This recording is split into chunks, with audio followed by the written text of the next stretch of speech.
Hello, welcome to the Client Blue podcast. I almost missed time that intro there with the music and unmuting myself, but here we are live on Facebook and YouTube, Saturday evening, 7 o'clock. I'm joined by Rob Warner to discuss a big 3 points, Rob, at Yes, last. mate. How are you, mate? Absolutely delighted. Yeah, I'm good, thank you. I think last time you had me on after a match was after we'd got beat at Old Trafford, so I'm delighted to be able to come on after a victory this time. Yeah, it's what a difference a week makes, eh? Last week, Man United, very doom and gloom, which I still stand by. That was fair.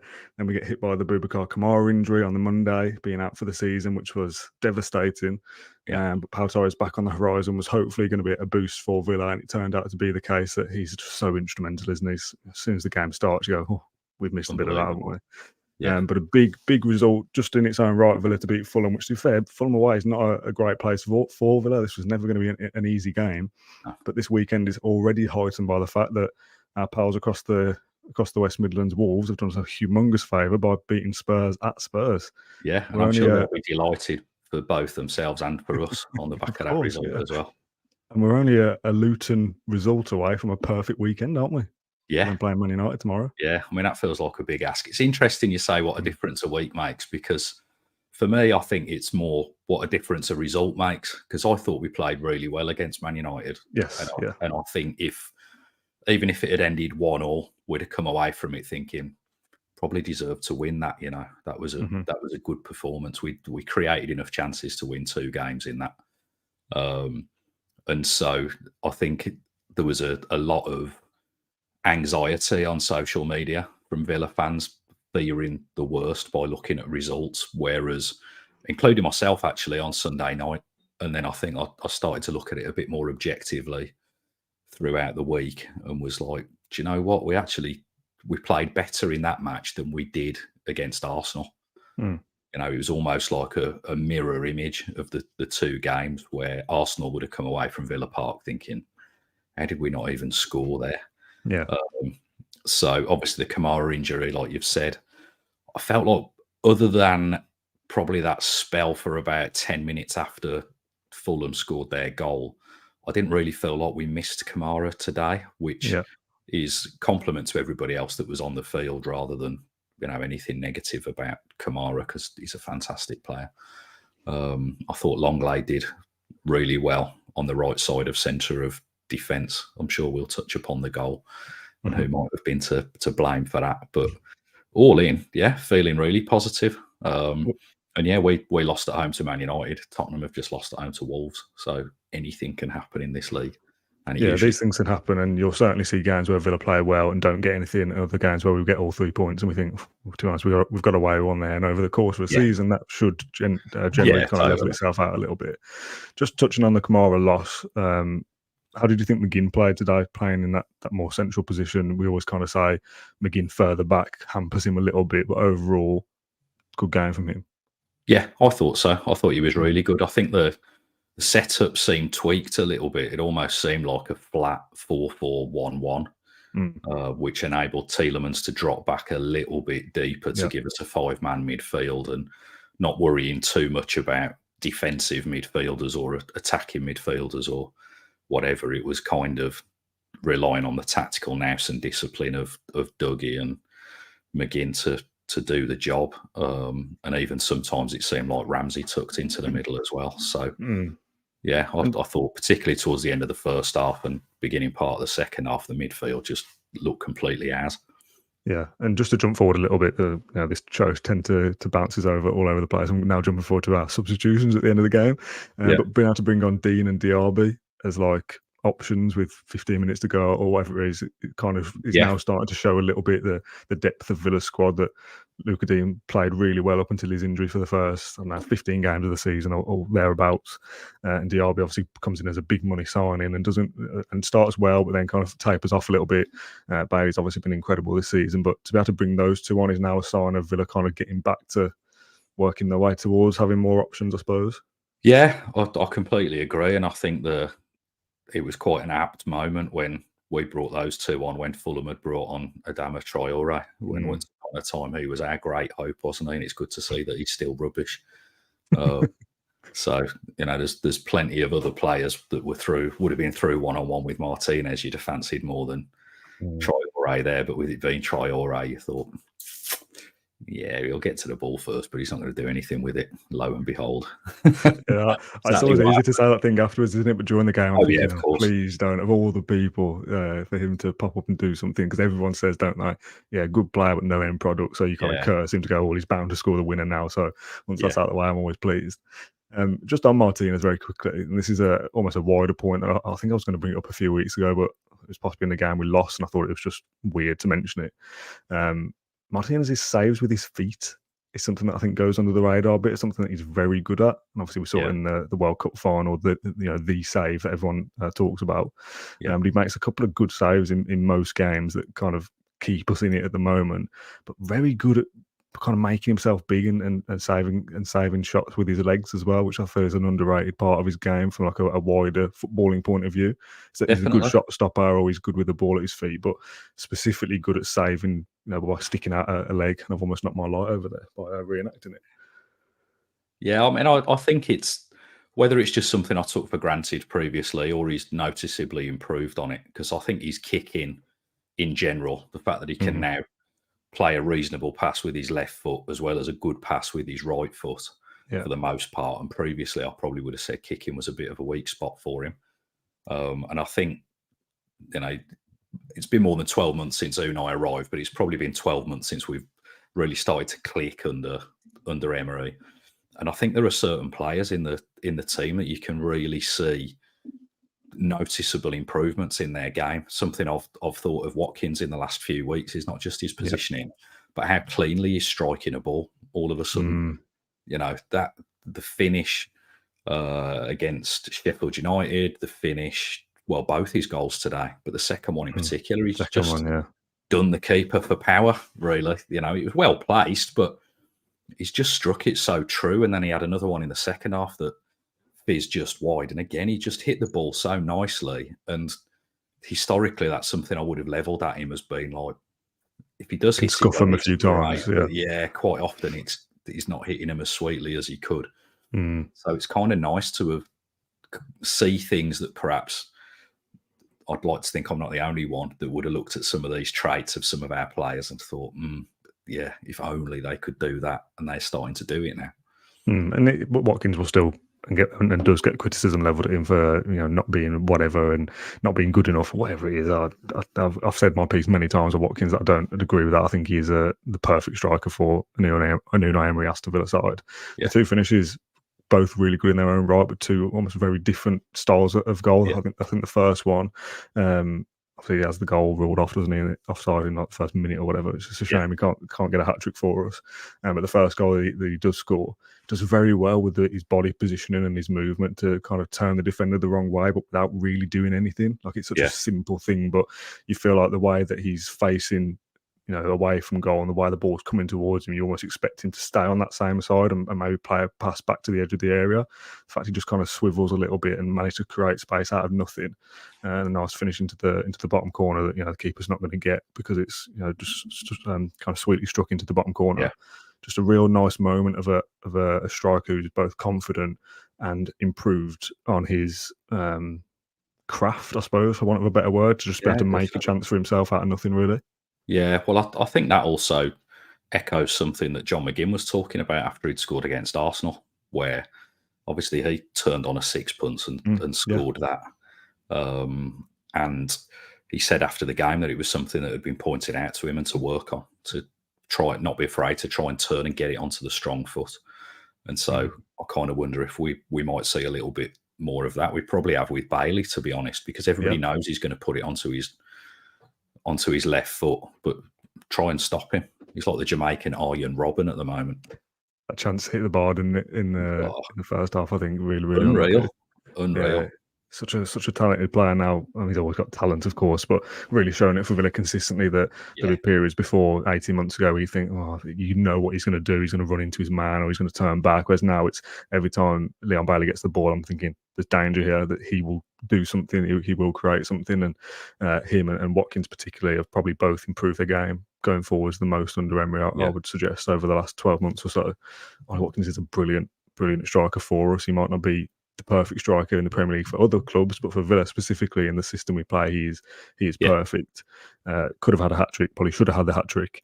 And the second goal, as you touched on earlier, that's a lethal finish on first review, and I kind of thought, the keeper maybe needs to do better with that, to be honest. But he hits it so well that he doesn't have a chance. It was like a Harry Kane type of finish, where it's just yeah. absolutely hits it so true, beautiful. Yeah. There's a lot of comments coming through talking about how Villa's performance has improved, but we're not quite there yet, and let's not get carried away and all those kind of things. And I agree with that. Yeah. This isn't the kind of the end product. This isn't, Villa are back now. There's people earlier asking, are we in a title race? No, we're not in a title race, but we're certainly in the top 5, top 4 race. You can have a big say in who does win it, though. Yeah, there was also a little bit of that as well. But there's also people saying, but what about that officiating? So let's get that out of the way, because it's a topic that comes up every week. I do feel like we need some kind of buzzer or a slide that comes on the screen going, referee update, everyone. Like we need to know what? I've got one. Again. Kind of. Go on, what we got? You may have to censor this because it's on screen and it's got words on it. But it's backwards anyway, so you're not as quiet. Oh, is it? Yeah, we're all right then, so we'll be fine. But yeah, it does flash and make a noise, but I probably won't do it just in case. Go on, go for it. Go on. Here we go. Let's try it. So I'll go referee update. No, it didn't make a noise. So yeah, that's kind of my thing for sitting in front of the telly or whatever. I would never take it to the match with me. But imagine that. Be no point now because you don't get to see VAR at the match or hear any of it, which is one of the first problems. Yeah, let's talk about the VAR one then for Moreno, his goal. What's happened there? Can you explain it to me? No, I don't think I know the rules anymore when it comes to offside. I've said that before, genuinely, and more so it's like there's different rules in the penalty area, or it's just nuts. I mean, it seemed like potentially it was given offside on Bailey because their last man was marking him. But then whether Bailey's onside or offside, that doesn't impact whether that player's marking him. Yeah, I mean, I think if you were that way inclined, you might think that perhaps there was a bit of fear about Villa breaking into the top 4, and so every opportunity to kind of rewrite the script. But yeah, but I don't think that would be the case. But I kind of feel like that would be better than just the poor standard of officiating between the Carlos's Diego Carlos's getting his shirt ripped off his back last week and he didn't get looked at all. And it's easy to say, oh, well, you can't blame that on winning the match, but you can, because there's momentum. It doesn't just add 1 to the score line. It's we go in at half time 2-0 up, changes everything. And for me, that it just looked off onside. I don't get it. I don't get it. I'm looking at the thinking. I'm looking at a screen grab of it now on Twitter in another tab, and even if the line is drawn on Bailey, which I don't believe it should be, I'm not even 100% sure that he's offside, to be honest. But then he does not interfere in any way, so it should be irrelevant.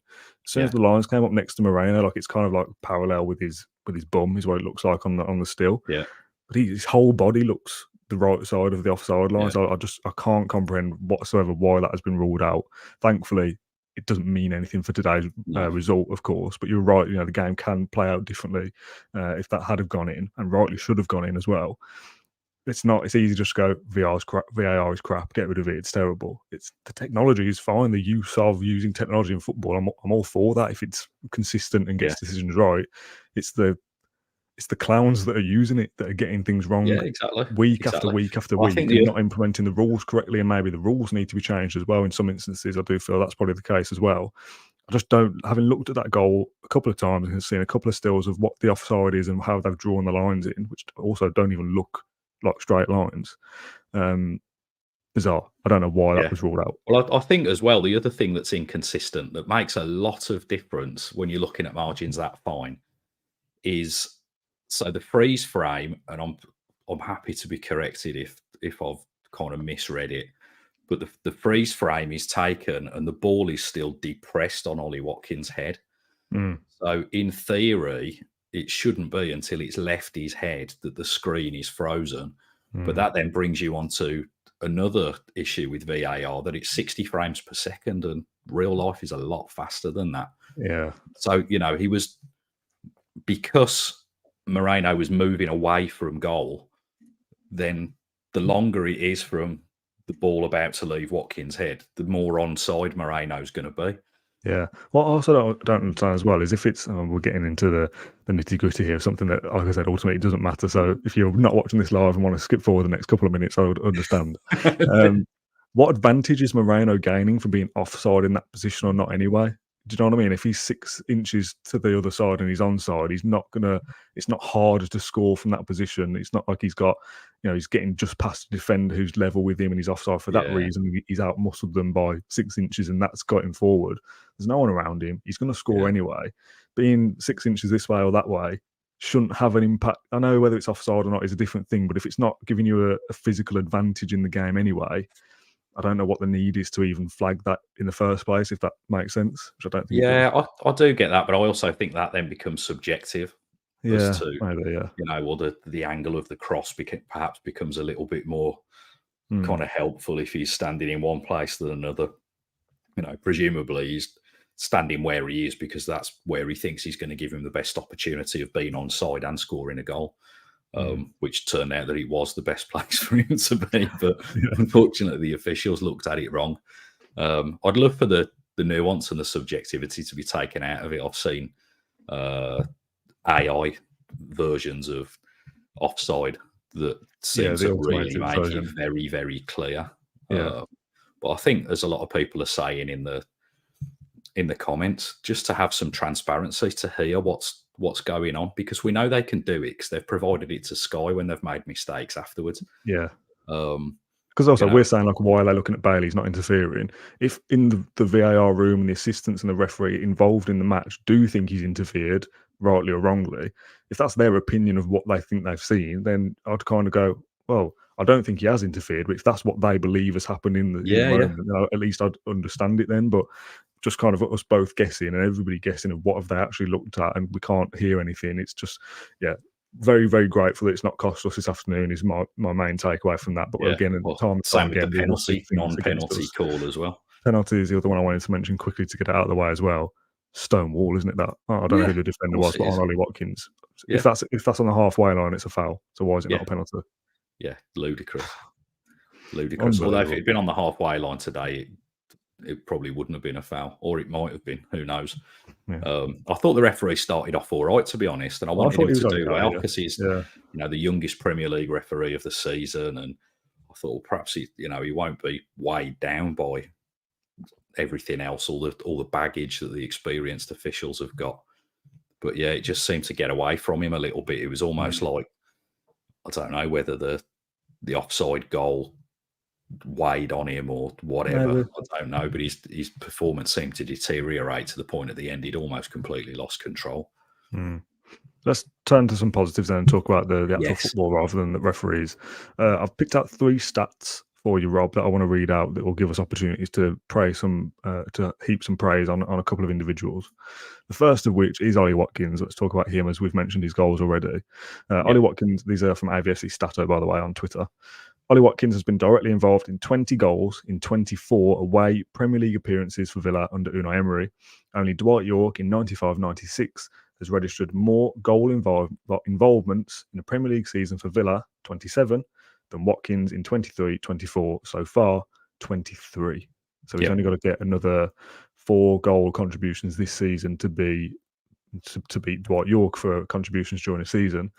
But 20 goals in 24 away games feels like a big record as well to have to be able to rely on him and get a goal. Goals or goal involvement? He says goals.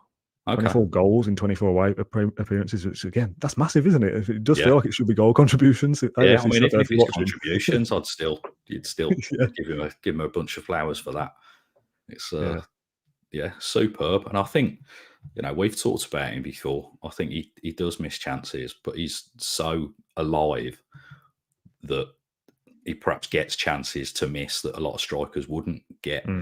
I did feel a little bit that some of his contribution when we were trying to hold on to the ball and the same at the weekend wasn't as strong as I've seen him. It seems to be bouncing off him a little bit again, but sometimes with him, that's just confidence, really. And He scored 2 today, so I'd like to think that going into next weekend's match, he'll be absolutely full of confidence, and we might see one of those games where everything that comes up to him sticks to him like glue, and then hopefully he can bag another 2 or 3 or 4.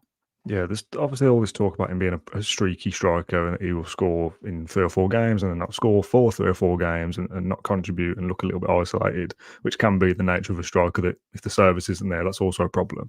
But you're bang on in what you say that he will be involved and creating chances almost for himself that maybe some other strikers, they're not missing those opportunities because they're not even getting them in the first place.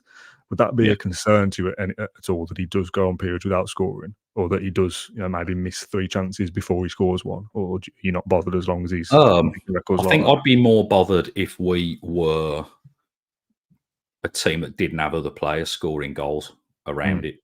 But realistically, there's goals popping up from all over the place, and not by chance. It's not, oh, Moreno's popped in a screamer, so that's his goal for the next 10 yards. We're getting players into goal-scoring positions. Cash could have scored potentially last weekend. I think he had a decent effort against United. Longley probably should have scored a header from a corner today as well. So we look dangerous with those. Any of the midfielders could pop up with a goal. We might score from a free kick. So you'd rather he was scoring every week, but it's no... it's not just an accident that we've got other players that are scoring goals and covering for him. Yeah, and even if he doesn't get the assist and someone else scoring, he's still involved in Villa's forward play that has led more than likely led to somebody scoring a goal elsewhere. It's 13 Premier League goals for him now and still 10 assists, level on assists with Kieran Trippier. So that's 23 goal involvements in the Premier League in 25 games, which we talk about being streaky and scoring and not scoring. It's the only player that's got more. Mo Salah has scored 1 more. Salah's got 15 goals, so 2 more, and 9 assists, so 1 less. So that's Salah takes penalties. 26. Yeah, exactly. Yeah, that is another thing. Obviously, no penalty goals from Watkins. Which even if you took out penalties, you could argue there'd still be no penalty goals from Watkins. The second individual I wanted to heap praise upon is Pau Torres, of course, somebody that we've been waiting to come back for what feels like 6 weeks? Is it 7 weeks? Oh, just before Christmas, I suppose, whatever that would be.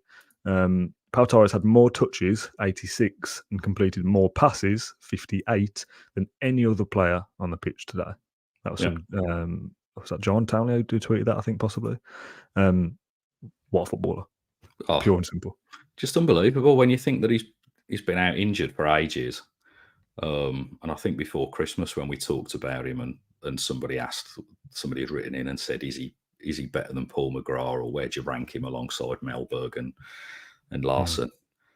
Performances like that, just unbelievable. It's like Paul McGrath and Gordon Cowans rolled into one footballer, and his calmness, the impact that has can't be understated. The calmness that he brings to probably the players just in front of him as well when they've got the ball, knowing they can turn around, play it back, and it's still going to end up in a progressive action. Just outrageously good footballer. And yes, sometimes he'll get done for pace, but part of that's just the nature of football. Is attackers tend to be quicker than defenders, especially through the middle. So, but his passing's just a nonsense. I think was it Tottenham away that he played? He'd not been in the side very long, and I think he completed 97 successful passes or something. That's a joke, isn't it? Yeah. Well, I was out for. I'll do a name drop here. I was out for coffee with Jamie Carragher the week after that game. Of all people to be able to talk to about central defenders, and I chucked that stat at him of how he was 90-something passes he'd made. And he was like, what? That's unbelievable. You'd expect that from a world-class midfielder. Yeah, that's what I was about to say. His numbers rack up to those of if you hit his position and his appearance, or he's a tall footballer who plays at the back, you'd think those numbers there are a diminutive little midfielder who pings back, passes around and sits on the halfway line and dictates play. Yeah, he's a great footballer, and come on, it's no coincidence, is it, that Villa's poor run of form, if you want to call it that, coincides with Pau Torres missing. When was the last time he played? Arsenal and Man City, I think. Yeah.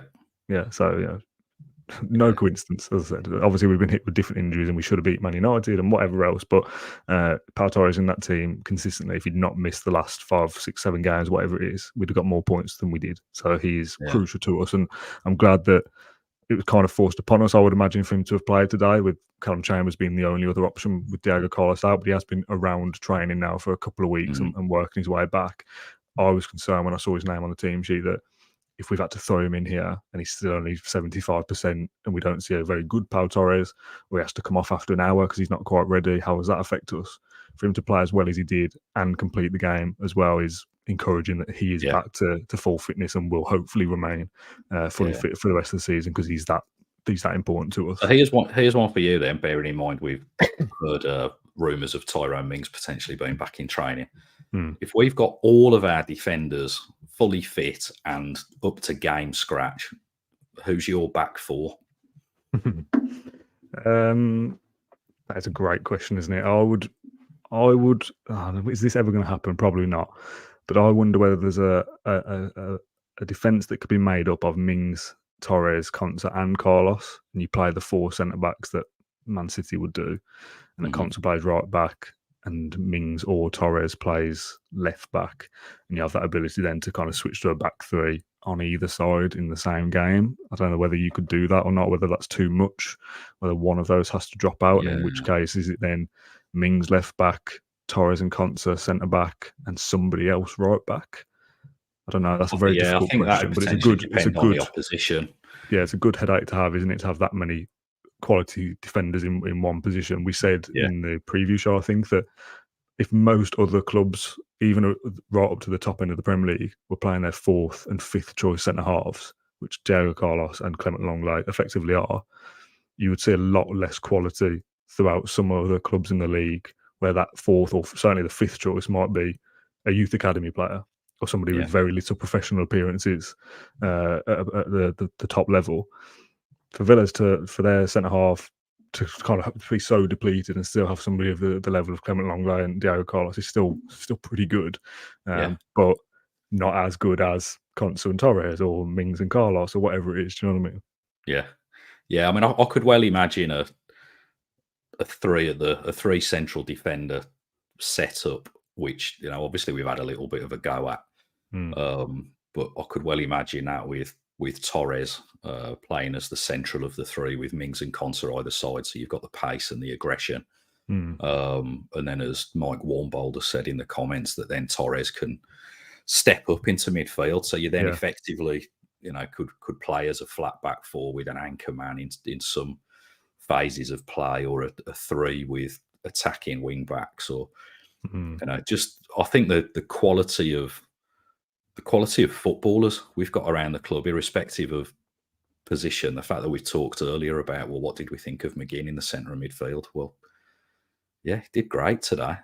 So, you know, it just shows how versatile a lot of these players are. Tielemans playing off the striker. Bailey, on occasion today, was behind Matty Cash when it came to defending. You know, for as much as he's improved his game and his consistency going forward, look at his defensive responsibilities now and how he covers and tracks back. So it's exciting to see, and we are less than 1 full season into the Unai Emery era, and it's whatever happens. Same with the defeat against Man United. We'll probably lose against somebody rubbish by the end of the season as well. But it's all just part of the journey, and at the moment the destination's looking pretty good, I must say. Yeah, totally agree. And there was, before we do my last stat and wrap up the show, there was a comment earlier on, I don't know if I can find it, there's that many, asking about the warm-up tops that the squad were wearing before. It was obviously for Boubacar Kamara, Rest Fort. It's my best French accent. Rest Fort Booba, which is Stay Strong Booba. Yeah. Obviously, you know, you see these things quite a lot, don't you, with a serious injury. I think there was one for Mings at the start of the season, and possibly Buendia as well. Where the squad kind of have a picture together with their shirt in support for the teammate, which is nice to see in bad, obviously, circumstances that I'd rather these shirts didn't have to exist in the first place, of course. But a nice touch. My final. Go on, were you going to say something about that, or can I move on? I was just saying, I think it is a good thing. If I was going to say something, it would be, I think the impact of Wendy have been able to be back in amongst the squad for him and the squad over the last couple of months.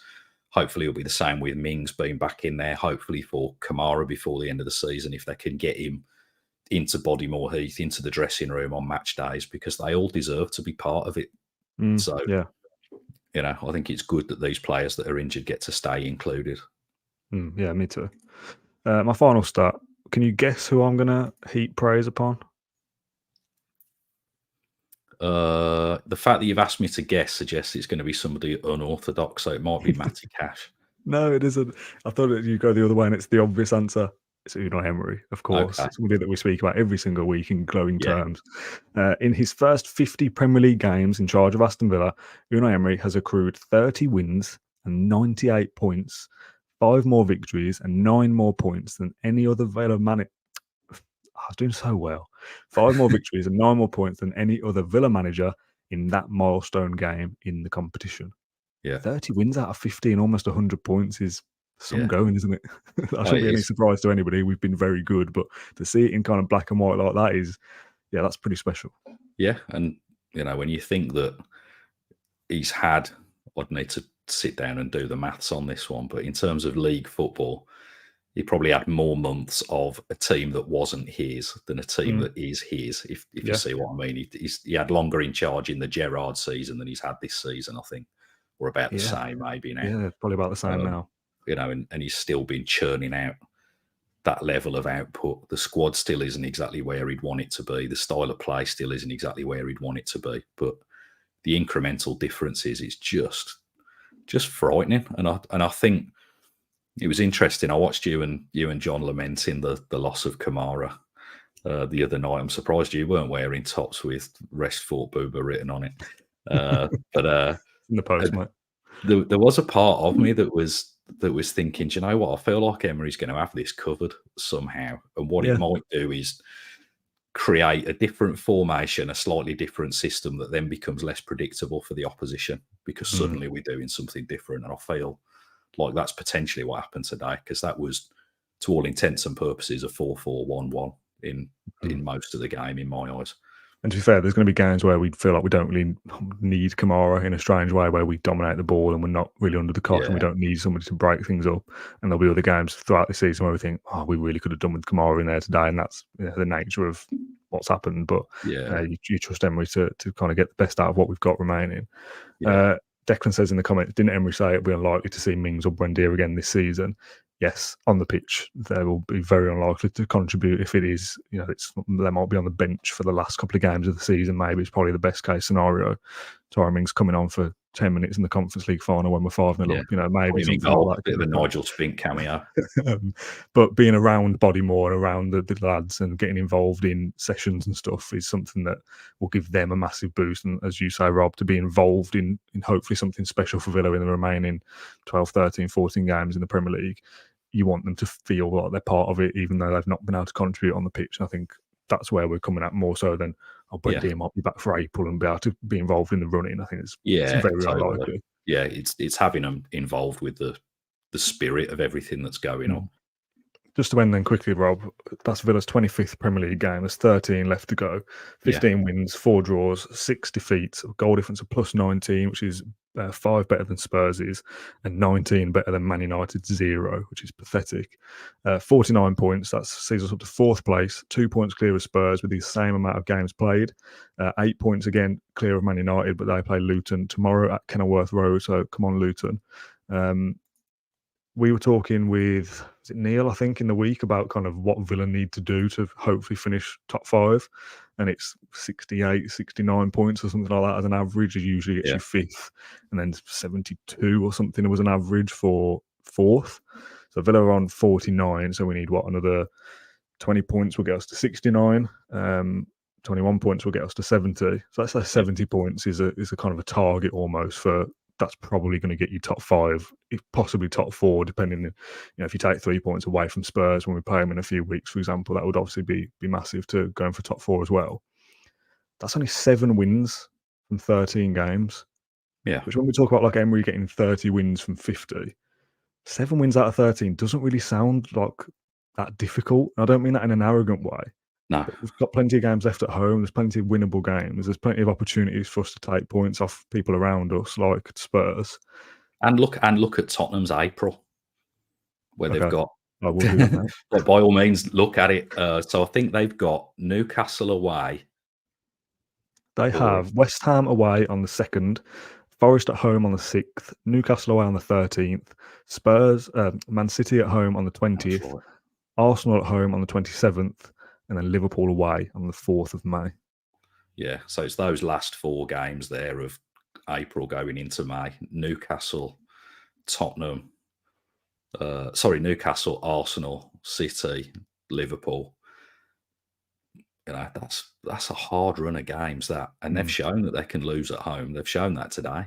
Yeah. Yeah. And the former Arsenal are in, you know, they could quite happily give them a slapping on their own patch. So How do you kind of, if I have to ask you now, as almost like a bit of a time capsule, we're here in February, we can reassess this maybe at the end of the season. If Villa are to aim for 70 odd points, which, as I said, is 7 wins from 13, which in my head, maybe I'm convincing myself of something that's more difficult than it is, but I think that's very much achievable to get 7 wins. Yeah. How would you kind of predict the end of the season going? Will we do as many as that? Will we do fewer? How do you think it goes? Or would that even be enough? You know me, I'm always reluctant to commit to anything on tape. But yeah, would you back, like, even if we got 7 wins, if Man United get 10 wins from 14, they're not catching us. They're not. I'll say that. I agree, but it sounds bold, doesn't it? No, it does. It does. But then in the harsh light of day, we've given them 6 points since we beat Arsenal. And as it stands today, the difference between the 2 clubs is still the same in the table. I know they've got the game in hand tomorrow, but you know, they've supposedly been on this rip-roaring run, and we've been woeful since we beat Arsenal. And yet they've made 3 points on us, having beat us twice. Yeah. So I'm not worried about them. I think it's more. I think the top 3 will shake itself into whatever order. I feel like it's us and Tottenham for 4th and 5th. And you're looking at really Newcastle and Manchester United for 6th and 7th. Obviously, Brighton or want to throw their hat into the ring for that as well, which, you know, they've started to pick up again. So, yeah, I think it's all there. It's up for grabs. I actually feel, despite in the last 7 days we've won 1 and lost 1, I feel a lot more confident than I did after the Chelsea Cup game, which that's looking more and more like a blip than anything else. I know we've had some disappointing results, but we've also won games that historically you'd have thought would have been sticky for us. Brentford, Fulham, things like that. So my old Villa head, looking at 13 games to go, says, "Oh, you know, we'll probably win 4 or 5 and not quite get there." But the track record over the last year, not just this season, over the last year, suggests otherwise. I mean, we're 1 in 2, aren't we? Give or take, in terms of wins, or 2 points per game, near enough. So that would be 26 points from 13, which would be more than enough. So even if we're doing worse than we have done over the last however long, then I still think we'll be enough. Like, I don't care about 5th getting it if we finish 4th. Yeah, I'd rather it wasn't, to be honest, because I'd rather not have Spurs finish 5th and get it. But if we finish 5th and that's Champions League, absolutely happy days. I'm all for that. That would be an incredible season. But as much as I was saying last week, I'm kind of really disappointed and downbeat, and it was probably silly of me to get too downbeat when there was still 14 games to go. I still think 4th is doable. Yeah, and we have to beat Forest next week. We probably have to beat Luton. We definitely have to not lose to Spurs at Villa Park. But if we were to win the next 4, which sounds like a big task, and it would mean winning 5 in a row, we'd be favourites for top 4 at that stage because we'd just beaten Spurs. Yeah. So I think 5th, if we do win the next 3 before we get to Spurs, I think we'll probably be almost not nailed on for 5th, but we'll be well in contention for it. But 4th, I think, is still achievable, and, you know, I'm very up and down. If we lost the next 2, for example, I'll be more worried about, Man United will catch us. But there's some winnable games in there. If we go into those with that mentality of we're better than this team, if we play to our potential, we should be winning. That should be enough to see us get 7 wins or 6 wins and a couple of draws, and that'd be enough to give you a good shot at getting up there. Yeah, I mean, realistically, looking at form, And if I was to try and look at it objectively, realistically, in 2 weeks' time, we could be 2 more wins further down the road, and then you're looking at 5 from 11. Mm. And then if we do then beat Tottenham at Villa Park, then do we still even need to win 5 or 4 more? Can we get away with winning 3 more? Because then potentially, assuming they match our results, then we're then 5 points ahead of them and with a better goal difference. So between now and the end of the season, without doing the full calculations of how many do we need to win, as long as we match Tottenham's output between now and the end of the season, we finish 4th. And even if we lose 2 and they draw both of them, we finish 4th. Gives us a bit of wiggle room, doesn't it? But that shows how crucial these next couple of weeks really are. So it's just we're playing against teams we have to beat, really. Yeah, just week on week, every week, whatever Tottenham do, as long as we at least match it, we'll finish 4th. It's as simple as that. Unless we're both losing every week, which ain't going to happen. Yeah, fair play to Wolves for doing us a huge favour. Yeah. Spurs have got Crystal Palace next week at home, which I'd back Spurs to win that. Then they don't play. They don't play next week, and then the game after is Crystal Palace, and then Villa. Then they've got Fulham, Luton, West Ham, and Forest, which are, again, I'd be looking at that run as a Villa fan thinking they're winnable fixtures for us. But then they go into the period we spoke about earlier where they're playing teams right up around there: Arsenal, Man City, Newcastle, Liverpool. I'd expect Spurs to be losing some of those games in the corresponding fixtures that Villa have. I'd expect us to be picking points up as well. So without getting too far along of like, oh, we'll win here and they'll lose there, and really like dotting it out specifically, I think we've got a really good chance of finishing in the Champions League. And there's a reason performance last week, despite the result, was positive. Was enough to be positive about. But to go there today, which is not an easy ground for Villa, Fulham is not an easy team for us. It's not an easy game. Fulham are decent enough that could have gone another way. Obviously, their goal was a lapse in concentration for us, I thought, and probably shouldn't happen. But again, you've seen that result go the other way for Villa. Anything.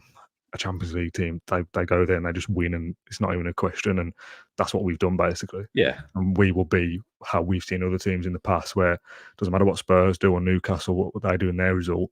When they check the fixtures at full time, they go, Villa have won again. Whatever we do, it doesn't matter. Villa just keep winning, and that's the club we need to be, just relentless. Yeah, and there's a reason it's called doing a Spurs, because. And are they potentially on the brink of doing a Spurs, having lost today? We think we have the ability to snatch defeat from the jaws of victory.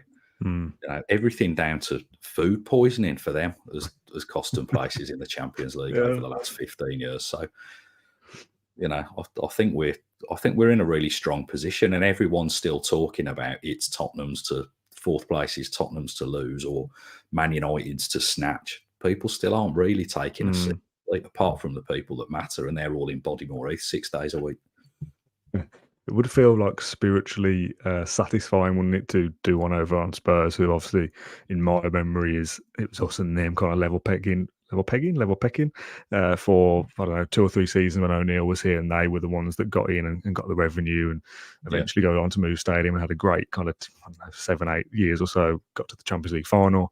Villa go the other way in that sliding doors moment and are relegated during that time, and probably further back for a different generation, for want of a better phrase, is to get one over on Man United as well, who's someone who's, when was the last time Villa finished above Man United? I was speaking to my dad about this before, and it's not happened in my lifetime. And he said the one time we finished second, you think, oh, that must be the time we finished above Man United. They're the ones that won the league. Like, it's when would the last time have been? So to finish above Man United and get Champions League, to kind of be the ones battling out with Spurs and to finally get there above them 12 years down the line, it would feel kind of the right thing in a roundabout way. Our last 10 games against London clubs, we've won all of them. Yeah, that's crazy, isn't it? Yeah, which I don't know if it's Liverpool were the last team to do it or Liverpool were the only other team to have done it in the Premier League era, and it was 4 or 5 years ago. But yeah, either way, I think my closing gambit would be, if we think of probably the last really great Villa manager in Ron Saunders, who used to like to say, "Do you want to bet against us?" And would you? What would you stake on us not holding on to 4th place? Now we're at least not being in there with a shout with 3 games to go. Yeah. Oh, it's so exciting, isn't it, Rob? I'm so glad we got you on the podcast. It's been a really, if anyone's listened to every Can't Blue podcast for the last few weeks or whatever, if you're a new listener of last week and thought, Christ, these guys are depressive, to go from Sunday last week of the Man United defeat, then the Kamara injury, then we tried to do an episode on Thursday. It's like, Rob, we need to be positive, guys, because the last few episodes have been downbeat. To do that, and then the preview for Fulham, like, oh, come on, here we go, fresh start, clean slate, forget last week, let's go again. And then to top that off with a win this week and Spurs lose. It's been a wild 6 days in terms of my emotions on this podcast. So hopefully people have stuck with us through that. It's an exciting end to the season. We're back in Europe in 3 weeks' time. There's all to play for. So let's back the boys all the way. Rob, thank you so much for joining me this evening. I thoroughly appreciate it. Thanks everyone for watching it along live. If you're watching on catch up, scroll down to the YouTube comments and share your thoughts with us. I do read every single comment, even if I don't get a chance to reply. If you're a listener on Spotify or iTunes or Apple Podcasts, you can leave us a 5-star review. That'll be very kind. And we'll be back on Monday with the Monday show. So if you've got any questions for John Townley and I, you can also put those in the comments or tweet us at Claret Blue Pod, and we'll get a Q&A show ready for Monday. All right, cheers everyone. It's been a pleasure, and we'll see you again soon. Bye-bye. Bye.